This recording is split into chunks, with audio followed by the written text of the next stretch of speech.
السلام علیکم ناظرین۔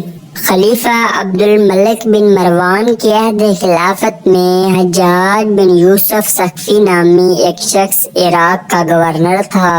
آپ اسے محمد بن قاسف کے چاچا یا سسر کی نسبت سے بھی جانتے ہیں اور ایک ظالم و جابر حکمران کے حوالے سے بھی جانتے ہیں۔ یہی وہ شخص تھا جس نے حضرت عبداللہ بن زبیر رضی اللہ تعالیٰ عنہ کو بے دردی سے قتل کرنے کے بعد ان کی لاش کو 3 دن تک سولی پر لٹکائے رکھا، جبکہ اسی جنگ میں حجاج نے خانہ کعبہ پر سنگ باری کی اور عمارت کو نقصان پہنچایا۔ اس کے علاوہ ہزاروں معصوم لوگوں کو سخت ایذائیں دینا اور صحابہ کرام کی بھی بے حرمتی کرنا اس کے سنگین جرائم میں شامل ہے۔ حجاج کی موت کے بعد جب قیدیوں میں شمار کیا گیا تو اس میں 1,20,000 مرد اور 20,000 عورتیں تھیں، اور ان میں 4,000 ایسی عورتیں تھیں جن کے جسم پر لباس نہیں تھا، اور یہ قیدی ایک ہی 4 دیواری میں قید تھے۔ قید خانے کی چھت نہیں تھی۔ جب کوئی قیدی گرمی سے بچنے کے لیے اپنے ہاتھ سے اپنے چہرے کا سایہ بناتا تو زندان کے سپاہی اس کو پتھر مارتے تھے۔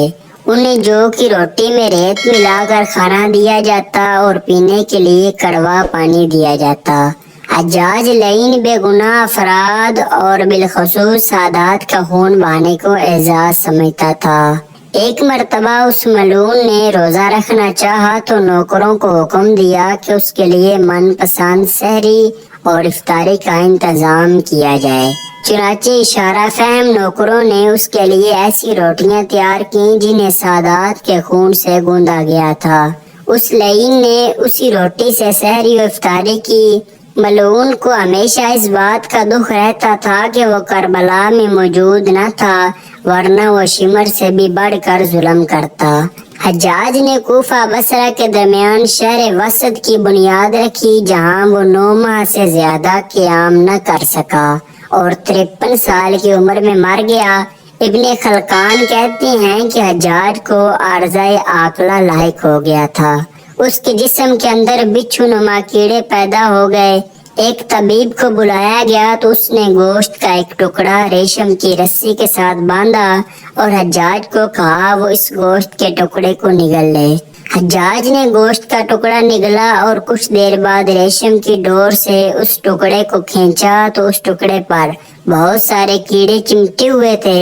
اللہ نے حجاج کے جسم پر سردی کو مسلط کر دیا تھا۔ اس کے اطراف میں دن رات کوئلوں کی انگیٹھیاں جلائی جاتی تھیں، لیکن وہ پھر بھی سردی سے چلاتا رہتا تھا۔ اس نے حسن بصری سے اپنے درد و الم کی شکایت کی تو انہوں نے کہا میں نے تجھے بے گناہ افراد اور بالخصوص سادات کے قتل سے بارہا منع کیا تھا، لیکن تو باز نہ آیا۔ آج تو اسی کا خمیازہ بھگت رہا ہے۔ حجاج نے کہا میں خدا سے یہ دعائیں کرتا ہوں کہ وہ مجھے دوزخ سے آزاد فرمائے، بس میری اتنی سی دعا ہے کہ جلدی سے میری روح قبض کر لے تاکہ میں دنیا کے درد و الم سے چھٹکارا پا لوں۔ لیکن سردی ختم نہ ہوتی۔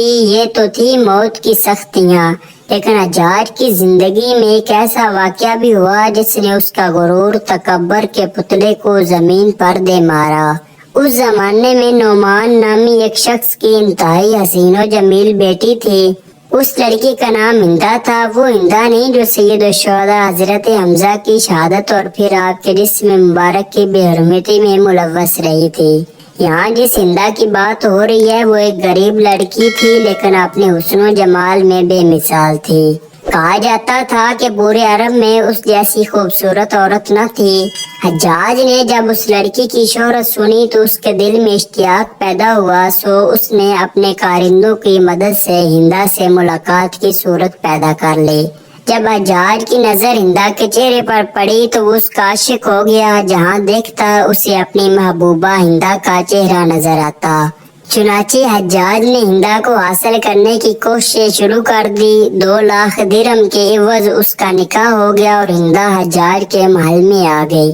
شروعات میں حجاج ہندا پر جان نچھاور کرتا، وہ ہر طرح سے اس کی آسائش کا خیال رکھتا۔ ہندا کسی دولت مند گھرانے سے نہ تھی۔ حجاج سے نکاح کرنے کے بعد وہ دولت میں کھلنے لگی اور اسے ہر طرح کا سکون میسر آ گیا۔